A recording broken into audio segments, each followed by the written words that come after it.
Chapter 3. No! Lizzie cried. She didn't cover her mouth. After all, she was eavesdropping. It wasn't right to listen to other people's conversations. Her parents taught her that. But it wasn't as if she was been listening on purpose. Still, it probably would have been better to keep her mouth shut. Nobody asked her opinion. Luckily, Ken did not seem to hear the girl. He left a few minutes later after kissing Pugsley goodbye. Pugsley stood very still for once, watching his owner walk away. Lizzie could hardly bear to see the sad look in the pug's big brown eyes. She scooped him up and gave him a kiss. Then she put him down. Go play, sweetie, she said. Don't worry. We love you. Aunt Amanda came out of her office and saw how I guess you heard that, she said. Lizzie stared down at her shoes and nodded.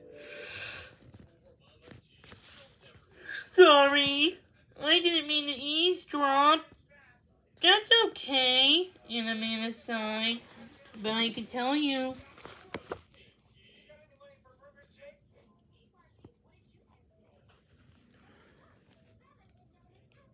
You feel the same way about Pugsley than I do. He may be a pest, but he's a sweetie too. I don't want to give him to the shelter. Lizzie shook her head. Me neither. I volunteered there. It's a great place. Miss Dobbins is so kind, and she loves dogs as much as you do. There are lots of dogs at Karen Paul's. Not enough staff to get the attention they deserve. Oh, honey, I know, said Aunt Amanda. Plus, at least the dogs that stay with us during the day get to go home at night to comfy beds and loving owners. The dogs in the shelter sleep alone in their kennels. That makes me sad.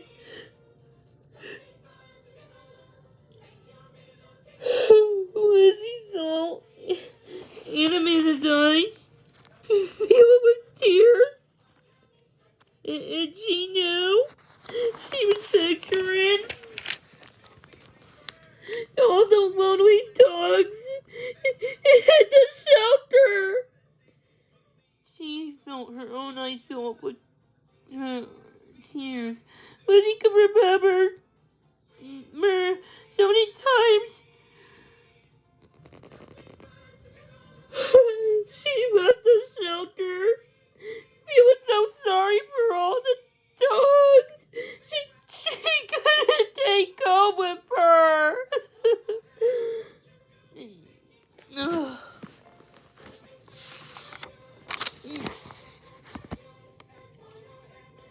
Oh, boy, sorry about that. That tugged at my heartstrings a bit.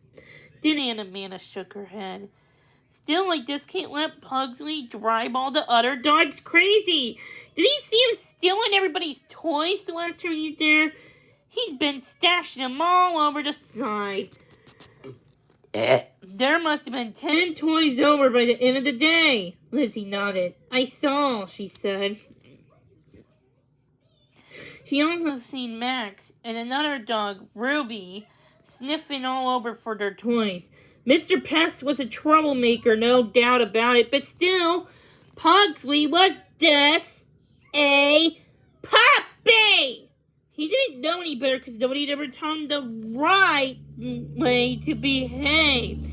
Maybe she and Lizzie could help Pugsley become a dog someone would be happy to own.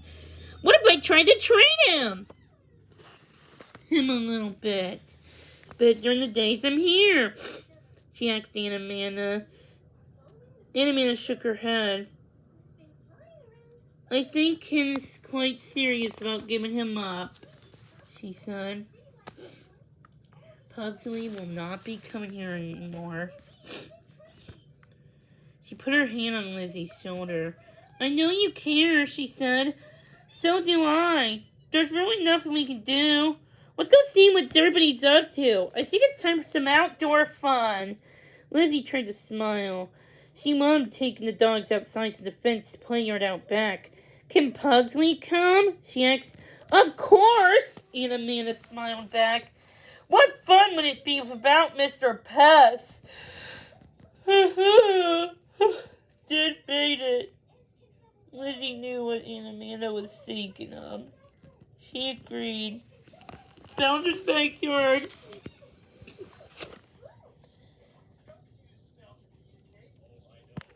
Would not this be the same without Pugsley around? Yes, it'd be calmer, but it wouldn't be that much fun. Aunt Amanda was right. She's right. Isn't she, Mr. Pest? Lizzie said.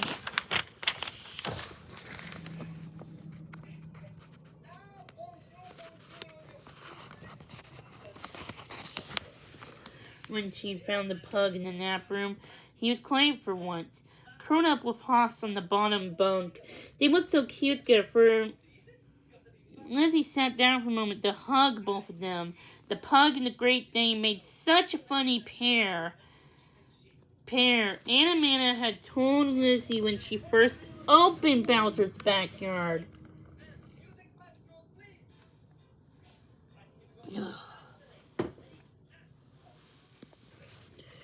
She thought it'd be a good idea to separate the big dogs from the little ones, but the dogs wanted to be together. They wanted the gates that kept them apart until Aunt Amanda gave up and let them all mingle. From now on, the big dogs and little dogs wrestled, played, and napped together with no problems at all.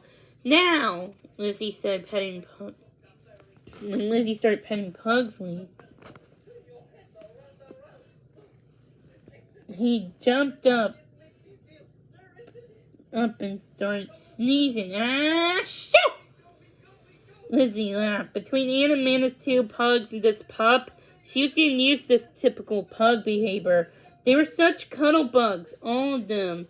They just loved to be hugged and petted, and pugs were always snuffling, snorting, and sneezing. Anything with finesse, Aunt Amanda chuckled. Their flat, funny faces and they're always in motion, and their big, bugsy eyes were missing. Whoa! Pugsley, cut it out! Lizzie chuckled. Now the pup had climbed to her lap and was licking her all over, snuffling softly as his curly tail wagged. She likes it! She likes it! I can tell. She thinks I'm the funnest, because I am. I'm the funnest. I'm the funnest dog ever. Watch this, watch this. I'll lick her some more and make her laugh even louder. Lizzie was laughing so hard she could hardly catch her breath. She gathered up the pup in her arms. Come on, buddy, it's time to go outside. You too, Hoss. She gave the big Great Dane a nod. Growing a little, he got to his feet, stretched, stepped down, and got off the bed.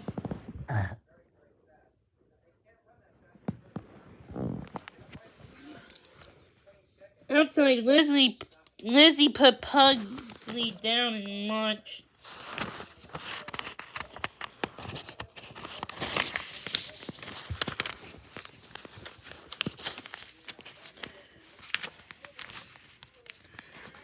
With a smile as he tore around the playground. He dashed and darted in and out of the other dogs, yipping at this one and jumping on that one and nipping on another one's chin. The whole pack was milling around excitedly. Yeah, that's it! Oh my gosh, let's have some fun! Watch how it's done, guys.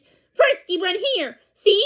And then you run there, and then you grab a toy and you shake it. Then you pounce on your friend. Watch, see? Then you run around here and again and again and again. Whee! Lizzie shook her head as she watched Pugsley.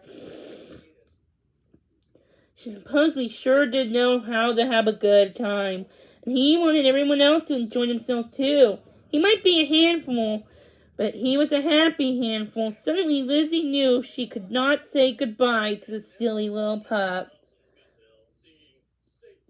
Aunt Amanda Nah, Lizzie said as they watched the dogs play. What if my family fostered Pugsley? Would you let him keep coming to Bowser's backyard? Amanda turned to stare at Lizzie. Would you take him, sweetheart? Lizzie nodded. This temporary, of course. You know Dad would say yes. I'll just have to talk Mom into it, she said. I think Pugsley would be a lot more happier with us than he would be at the shelter. We can help train him and find him a forever home. Amanda crossed her arms.